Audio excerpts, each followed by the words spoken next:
బేహద్ పరం మహాశాంతి.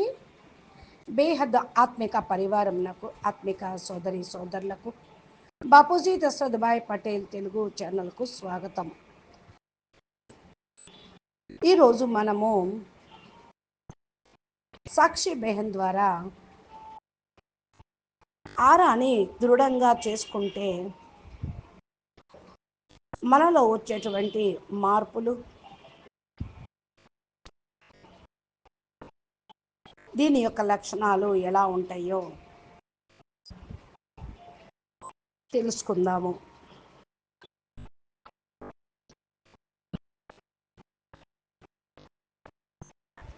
అయితే మనము వేదాల ఉపనిషత్తుల్లో సంకల్పాల శక్తి యొక్క మహత్యమును తెలుసుకుంటే, సంకల్పాల ద్వారానే మనకు ఆరా క్రియేట్ అవుతూ ఉంటుంది అని చెప్తూ ఉంటారు. ఈ ఆరాని దృఢంగా చేసుకోవాలి అంటే మనము పవర్ఫుల్ సంకల్పాలు, పాజిటివ్ సంకల్పాలు, డీప్ మెడిటేషను ఇవన్నీ చేస్తూ ఉంటే ఆత్మస్వరూపమునకు స్థానం ఇస్తూ ఆత్మస్వరూపంలో ఉంటూ ధ్యానంలో ఉన్నట్లయితే ఈ ఆరా దృఢంగా తయారవుతుంది. వేద ఉపనిషత్తుల్లో సంకల్పాల శక్తి గురించి చాలా చెప్పారు. చాందోగ్య ఉపనిషత్తుల్లో కూడా చెప్పడం జరిగింది. సంకల్పమే ఆత్మ యొక్క స్వరూపము, దీనికి చాలా మహత్యం ఉన్నది. ధ్యానంతో తెలుసుకుంటే సంకల్పముని కూడా పవర్ఫుల్గా తయారు చేసుకోవచ్చు. ఆత్మస్వరూపము సంయమ నియమం అనుసారంగా సత్సంకల్పంతో ఆత్మ గొప్ప శక్తిశాలిగా ఉంటుంది. ఎప్పుడైతే దృఢ సంకల్పం మనం తీసుకుంటూ ఉంటామో దానితో మన భాగ్యం కూడా మారిపోతుంది. అందుకనే మనం యోగము నేర్చుకోవాలి. ఇటువంటి జ్ఞానం ద్వారా మనకు మన జీవితంలో ఏవైతే ఆలోచిస్తుంటామో, సంకల్పం చేస్తూ ఉంటామో, మన జీవితమే దీనికి ప్రతిబింబంగా కనపడుతూ ఉంటుంది, రిఫ్లెక్షన్ అవుతూ ఉంటుంది. మన లోపల ఏ ప్రక్రియలు అయితే జరుగుతూ ఉంటాయో అవే ఆలోచనలు రూపంలో నడుస్తూ ఉంటాయి.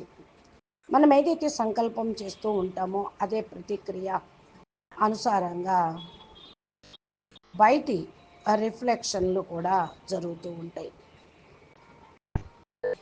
సంకల్పాల యొక్క ప్రభావము మన మైండ్ మీద పడుతుంది. వాయుమండలం యొక్క ప్రభావం కూడా పడుతూ ఉంటుంది.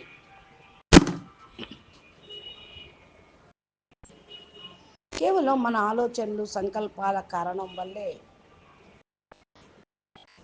ఆరా బ్రేక్ అవ్వటము, దృఢంగా అవటము, వీక్గా అయిపోవటము అనేది జరుగుతుంది. సంకల్పంతో సృష్టి తయారైంది. సంకల్పంతో మానవుడు తన జీవితాన్ని నిర్మాణం చేసుకోవచ్చు. ఇది ఉపనిషత్తుల్లో కూడా ఎలాంటి సంకల్పాలు చేస్తారో అలాగే తయారవుతారు అని. అందుకనే జీవితంలో దీని విశేషమైన స్థానం ఉన్నది. శుద్ధమైన సకారాత్మక సంకల్పాలు దివ్యంగా ఉంటే ఆ వ్యక్తి గుణాలతోటి నిండి ఉంటారు. కనుక మనం ఇవే నేర్చుకోవాలి. మానవుడు స్వయం తన వాస్తవికతను తెలుసుకొని జీవిత నవనిర్మాణం చేసుకున్నప్పుడే తమ సుఖము, దుఃఖము, బాధ, నష్టము, కష్టాలు అన్నిటి నుండి కూడా అతీతంగా కాగలరు. ఇవన్నీ కూడా వాళ్ళ వల్లనే వచ్చింది, వీళ్ళ వల్ల వచ్చింది, ఇతరుల మీద నిందారోపణ చేస్తూ ఉంటే ఎవరి కర్మకు ఎవరు కర్తలు కారు అన్న మాట కూడా వస్తుంది. స్వయం మిమ్మల్ని మీరు వదిలేసి, మీ సంకల్పాలను బట్టి మీ జీవితం ఉందని వదిలేసి ఇతరుల మీద నిందారోపణ చేస్తే భగవంతుడేం వదిలిపెట్టాడు. నువ్వు నిన్ను వదిలేసి ఇతరులను దోషిగా చెయ్యొద్దు అని చెప్తారు.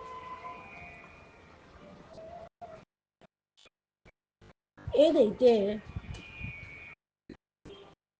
జీవన శైలి మీరు ఏ విధంగా చూస్తారో అదే ఆధారపడి ఉంటుంది.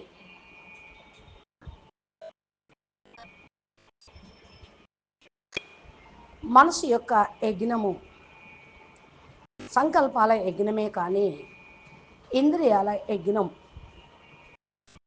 కూడా సరవుతుంది అని తెలుసుకోవాలి. బాహ్య అగ్ని హోమంలో వేయటం కాదు, సంకల్పాల అగ్ని, నెగిటివ్ యొక్క అగ్ని లోపల సమాప్తం చేసుకోవాలి. అప్పుడే మన లోపల ఆత్మ జాగృతమవుతుంది. ఆత్మ యొక్క శక్తిని ప్రజ్వలింపజేసుకోగలుగుతాము, ఆత్మను జాగృతం చేసుకోగలుగుతుంటాము. కేవలం భౌతిక జగత్తు యొక్క శుద్ధ వాయుమండలము అని కాదు,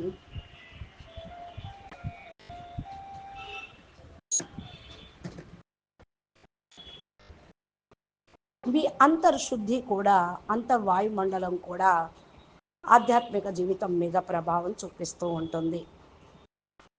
మరి ఆత్మను శుద్ధి ఎలా చేసుకోవాలి? ఆధ్యాత్మిక వృద్ధిని, ప్రగతిని ఎలా పొందాలి? దీనికి పరంపరం గతి ఏమిటి? ఉన్నతమైన లక్ష్యాన్ని తీసుకోవటం ఎలా అనేది ఆలోచించాలి. ఉన్నతమైన లక్ష్యం తీసుకుంటేనే ఉన్నతమైన లక్షణాలు వస్తాయి.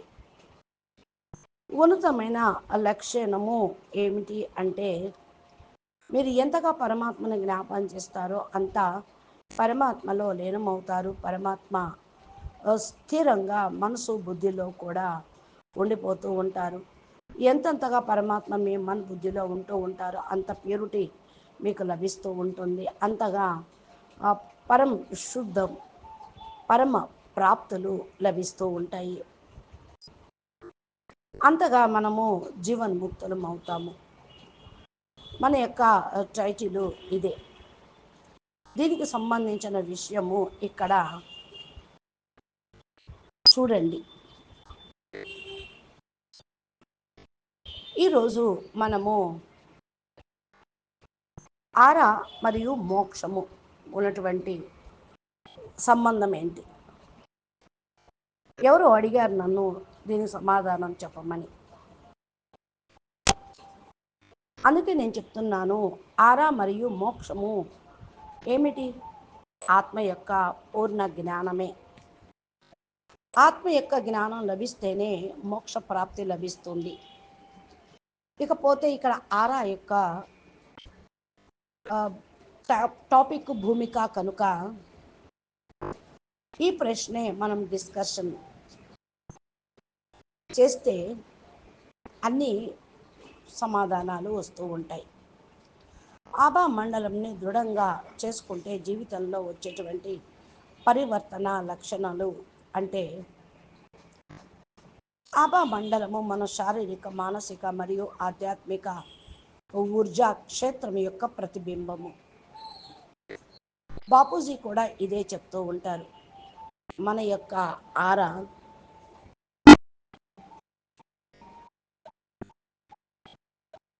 సంకల్పాలు తోటి క్రియేట్ అవుతుంది అని. బాపూజీ కూడా చాలా వీడియోల్లో కూడా దీని గురించి చెప్పారు. మనము ఏదైతే శరీరం బయట ఆరా ఉంటుంది అంటే లోపల కూడా సూక్ష్మ శరీరము యొక్క పవరే అది బయట లేయర్గా తయారవుతూ ఉంటుంది, రిఫ్లెక్ట్ అవుతూ ఉంటుంది. ఏ విధంగా రికార్డ్స్ ఉంటూ ఉంటాయో వేల జన్మల వరకు కూడా ఈ రికార్డింగ్స్ కారణ శరీరంలో యాస్ట్రల్ రికార్డ్స్ గాను కారణ శరీరంలో రికార్డింగ్స్ ఫీడ్ అయ్యే ఉంటూ ఉంటాయి. ఆత్మ దాని చుట్టూ కూడా ఉన్నటువంటి ఆత్మలు, సూక్ష్మ లోకంలోని ఆత్మలు కూడా ఈ వ్యక్తి తమ యొక్క యాస్ట్రల్ రికార్డ్స్ని చదువుతూ ఉంటారు, చూస్తూ ఉంటారు, చెప్తూ ఉంటారు అని అంటారు బాపూజీ. కొంతమంది భవిష్యత్తు చూసేవాళ్ళు, చెప్పేవాళ్ళు కూడా పూర్వ జన్మల యొక్క విషయాన్ని చెప్పటము, అంటే వాళ్ళ యాస్ట్రల్ రికార్డ్స్ని కారణ శరీరంలో బుద్ధిలో ఉన్న రికార్డింగ్స్ను చూస్తూ ఉంటారు అనే చెప్పవచ్చు. ఇది కూడా ఒక లిమిట్ వరకే ఉంటుందని బాపూజీ అంటారు. వేల జన్మల వరకు వాళ్ళు ఏమీ చూడలేరు, అవన్నీ ఆరా లోపల ఏమీ ఉండవు. ఎదురుగా ఉన్నటువంటి ఆత్మలు పవర్ఫుల్గా అయితే అనేక జన్మలు కూడా చెప్పలేరు, పవర్ఫుల్ ఆత్మల యొక్క జన్మ రహస్యాన్ని చెప్పలేరు. కేవలం 2, 3, 4 జన్మల గురించే చెప్పగలుగుతూ ఉంటారు. కానీ పవర్ఫుల్ ఆత్మలకు ఏ సూక్ష్మ ఆత్మల యొక్క సూక్ష్మ ఆత్మలు చుట్టుపక్కల తిరుగుతూ ఉంటాయి అనుకోండి, ఆ ఆత్మ వాళ్ళ యాస్ట్రల్ రికార్డ్స్ని ఎక్స్చేంజ్ చేసి చెప్తుందా, చేయలేదు. సుమారు 100 సంవత్సరాలలో మీ యొక్క జీవిత విధానము, మీ జన్మలు గురించి చెప్పగలుగుతారు. మన యొక్క ఓరా లోపల ఇవన్నీ కూడా ఉంటాయి అని, కారణ శరీరంలో రికార్డింగ్ అని, అనేక జన్మల రికార్డ్స్ అని, దాని యొక్క ఎక్సెస్ బాహరుగా బయట సూక్ష్మ ఆత్మలు చేస్తూ ఉంటారు, అవే చెప్పగలుగుతూ ఉంటారు. వీళ్ళ జీవితం ఎలా ఉంటుంది, ఎలా వీళ్ళు అనుభవిస్తున్నారు, ప్రారంధం ఎలా అనుభవిస్తున్నారు, ఇవన్నీ ఉంటాయి. ఏ కర్మ అనుసారంగా ఉంటుంది అని.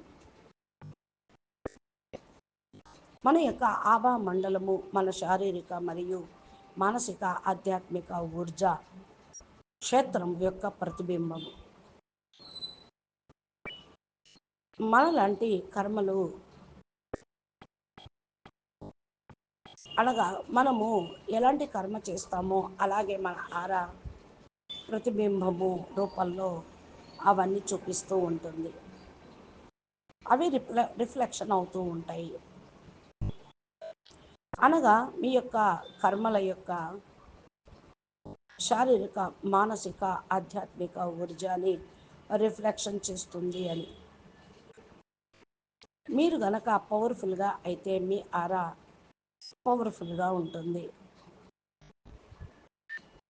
మీ ఆరా శుద్ధంగా ఉంటే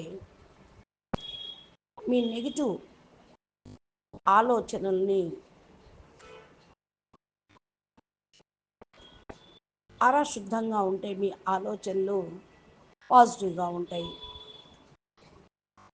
ఆలోచనలు నెగిటివ్గా అయిపోతే మానసికంగా స్థితి ఖరాబ్ అయితే మానసిక రోగంతో మీరు గ్రస్తమైతే డిప్రెషన్లోకి వెళ్ళిపోతారు.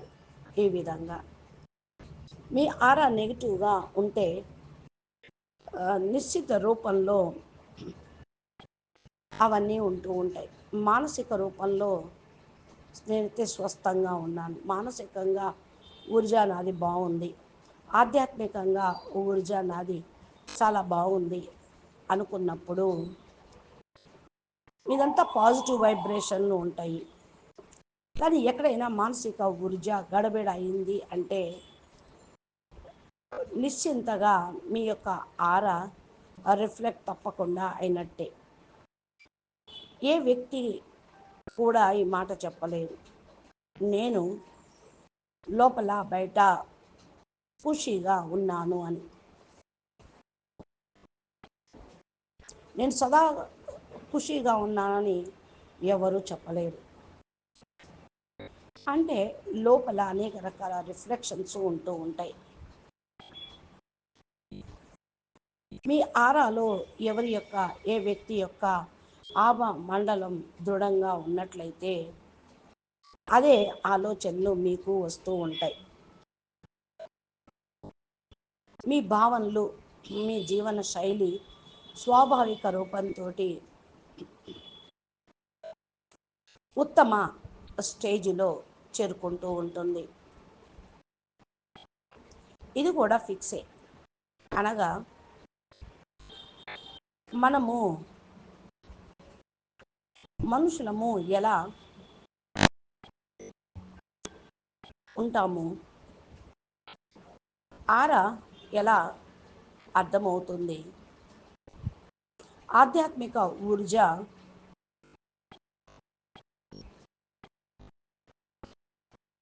ఎక్కడ పోవటం లేదు కదా, చూసుకుంటూ ఉండాలి.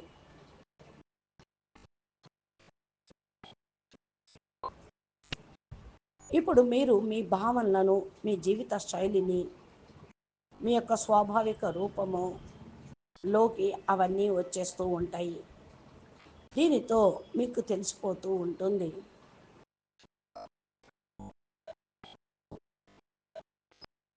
మిమ్మల్ని మీరు ఉత్తమమైన స్టేజిలో ఉన్నటువంటి ఆత్మలుగా, మీ యొక్క చైతన్యము ఉన్నది అని భావించగలుగుతారు. ఒకవేళ ఏదన్నా డౌన్ఫాల్ అయినట్లయితే అది వేరే విషయం. నేను పర్సనల్ లెవెల్లో చెప్తూ ఉన్నాను, ఇతరులని జడ్జిమెంట్ ఎప్పుడూ చేయకూడదు. ఇతరుల యొక్క ఆరాలో వెళ్ళినట్లయితే తప్పకుండా మీకు మీకే తెలిసిపోతుంది, వీళ్ళు చాలా పవర్ఫుల్ ఆత్మలు అని నాకు కూడా అనుభవం అవుతూ ఉంటుంది. ఇది మీ లోపల స్వాభావిక రూపంలో బయట ప్రత్యక్షంగా ఉంటూ ఉంటుంది. ఇది పాసిబులా? ఆలోచించండి. మీరు ఏ విధమైన ఆరాలోకి వెళ్తున్నారో చూసుకోండి. ఎవరైనా చాలా కోపంగా ఉన్న వ్యక్తి ఉన్నారనుకోండి, వాళ్ళ ఆరా లోపలికి, లోపల నుండి వచ్చేటువంటి వైబ్రేషను మీ మీద తప్పకుండా ప్రభావం చూపిస్తూ ఉంటుంది. అందుకని ఎవరి సంబంధ సంపర్కంలోకి వెళ్ళినా మీ ఆరాల్ని సీల్ చేసుకుంటూ ఉండాలి. మీకు అక్కడ ఏ ప్రదేశంలో సేఫ్గా అనిపించదో, మీకు ఇష్టం అనిపించదో, అశాంతి అనుభవం అవుతూ ఉంటుందో, అది ఒక స్వాభావిక ఇండికేషన్ అన్నమాట. మీ జీవితంలో మీకు అనిపించింది అంటే వెంటనే డిసిజన్ తీసుకోండి అని చెప్తూ ఉన్నారు సాక్షిమేన్. ఈ డిసిషన్ తోటి మీరు మీ యొక్క స్వాభావిక రూపంలో ఉత్తమమైన స్టేజ్లోకి మీరు చేరుకోలేరు, ఎందుకంటే వాళ్ళ ప్రభావం ఉంటుంది. భావనలు జీవిత శైలిని మార్చేస్తూ ఉంటాయి. వారి యొక్క ఆలోచనలు మీ భావనను, మీ భావన జీవన శైలిని మార్చేస్తూ ఉంటాయి. హిందూ శాస్త్రాల్లో, ఆధ్యాత్మిక గ్రంథాల్లో ఒక దివ్య ఆశీర్వాదంగా దీన్ని భావిస్తూ ఉంటారు. ఏ వ్యక్తి అయినా సరే సకారాత్మకంగా మంచి వ్యక్తిగా ఉన్నటువంటి వాళ్ళు అయితే వారి యొక్క ఆభా మండలం చాలా దృఢంగా ఉంటుంది. వాళ్ళ యొక్క ఆరాలోకి వెళ్తే మీ మానసిక భావనాత్మక స్థితి కూడా వృద్ధి అవుతూ ఉంటుంది. అనగా పూర్తిగా మీ మనసు శాంతిగా లభిస్తుంది. మీరు బ్యాలెన్స్గా ఉండగలుగుతూ ఉంటారు. చిన్న చిన్న విషయాలకు మీకు చింత, బాధ అనేది ఉండదు. ఈ నకారాత్మక ఆలోచనలు స్వతహానే తక్కువైపోతూ ఉంటాయి. దీనికోసం మీరు ఏ ప్రయత్నం చేయాల్సిన అవసరం ఉండదు. స్వతహా నకారాత్మక ఆలోచనలు లుప్తమైపోతాయి. ఎందుకంటే మీ దగ్గర సకారాత్మకత ఊర్జ ఆభా ఉన్నది. కాబట్టి స్వాభావిక రూపంలోనే వారి యొక్క ఆరా దృఢంగా ఉన్న కారణం వల్ల మీ స్టేజ్ కూడా స్థిరంగా ఉంటూ ఉంటుంది. మీ లోపల మానసిక స్థితి కూడా వృద్ధి అవుతూ ఉంటుంది. విపరీత పరిస్థితుల్లో ఆ వ్యక్తి ధైర్యము మరియు తెలివితోటి సమాధాన పరుస్తూ ఉంటారు. మీ ఆరా కూడా దృఢంగా అయిపోతే స్వాభావికంగా మీరు స్థిరంగా ఉంటారు అని చెప్తూ ఉన్నారు. అచ్చా, పరం శాంతి, నమస్తే, ధన్యవాదాలు. ఇంకా ఆరా దృఢంగా ఉంటే ఏమేమి స్థితిగతులు, గుణాలు ఎలా ఉంటాయో అనేది మనం నెక్స్ట్ పార్ట్లో తెలుసుకుందాము. అచ్చా, నమస్తే. మా తెలుగు ఛానల్ని సబ్స్క్రైబ్ చేస్తే బాపూజీ తెలుగులో అప్లోడ్ చేయబడిన వీడియోలు నోటిఫికేషన్ రూపంలో మీ యొక్క మొబైల్లోకి వస్తూ ఉంటాయి. ఏ రోజుకు ఆ రోజు మీ యొక్క ఆధ్యాత్మిక ప్రగతిని పొందాలి అంటే, మిమ్మల్ని మీరు స్థిరపరచుకోవాలి అంటే ఇలాంటి వీడియోలు మీకు ఎక్కువగా దోహదం చేస్తూ ఉంటాయి. మీకు ఈ వీడియో నచ్చినట్లయితే లైక్ చేయండి, షేర్ చేయండి, మంచి కామెంట్ పెట్టండి. అచ్చా, పరం శాంతి, నమస్తే, ధన్యవాదాలు. బేహద్కే బేహద్, పరం పరం, మహాశాంతి హై, మహాశాంతి హై, మహాశాంతి హై. నమస్తే.